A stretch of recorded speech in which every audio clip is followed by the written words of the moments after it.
Mon nom c'est Olivier Turbide, je suis professeur au département de communication sociale et publique à l'Université du Québec à Montréal. Dans cette capsule, j'aborderai un enjeu récurrent sur les forums de soutien social en ligne, soit les conseils non sollicités, et je présenterai quelques stratégies de réaction alternatives pour un soutien mieux adapté aux personnes qui se dévoilent sur ces forums.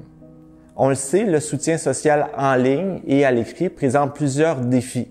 L'un des défis les plus importants, c'est évidemment la distance. Distance physique, bien sûr, mais aussi distance temporelle, lorsque les réactions ne sont pas immédiates.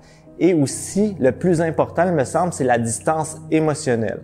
En effet, comment établir une véritable connexion avec la personne que l'on souhaite soutenir si, finalement, on sait très peu de choses d'elle, aveugle à son histoire, aveugle à ce qu'elle vit? Face à ce manque crucial d'informations, les personnes aidantes vont avoir tendance à réagir à ces messages de dévoilement par des conseils génériques. Prends soin de toi, prends une journée à la fois, fais de l'exercice, interprétant la situation dévoilée comme un problème finalement, qui appellerait une solution, un conseil, une recommandation.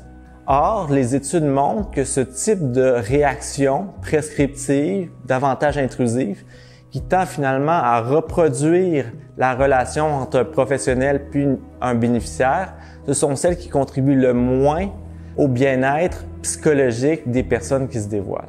Si le contexte en ligne rend difficile de se montrer présent autrui dans une véritable relation d'écoute comme on le fait en face à face, il reste que même en ligne, on peut adopter certains comportements autres que les conseils non sollicités qui permettent à la personne qui se dévoile de vraiment sentir un bien-être psychologique important. D'abord, la métacommunication. Il ne faut pas hésiter, même à l'écrit, à demander à la personne de préciser sa pensée, de développer sa situation, une explication sur ce qu'elle vit. Ça va vraiment vous aider à mieux comprendre et aussi à mieux intervenir auprès d'elle.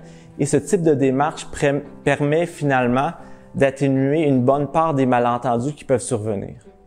Ensuite, favoriser des échanges symétriques en ne jouant pas sur l'autorité de votre statut, de l'autorité de vos connaissances scientifiques ou de votre savoir expérientiel. Bref, montrez-vous semblable à la personne à qui vous adressez, de sorte qu'elle puisse se reconnaître en vous.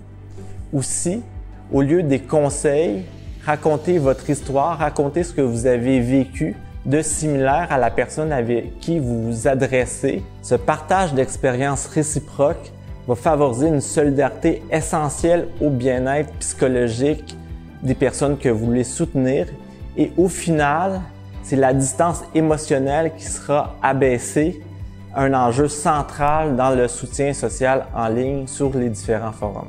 Pour en apprendre davantage sur les dynamiques interactionnelles sur ces forums de soutien social en ligne, je vous invite à consulter cet article en cliquant sur le lien dans la description.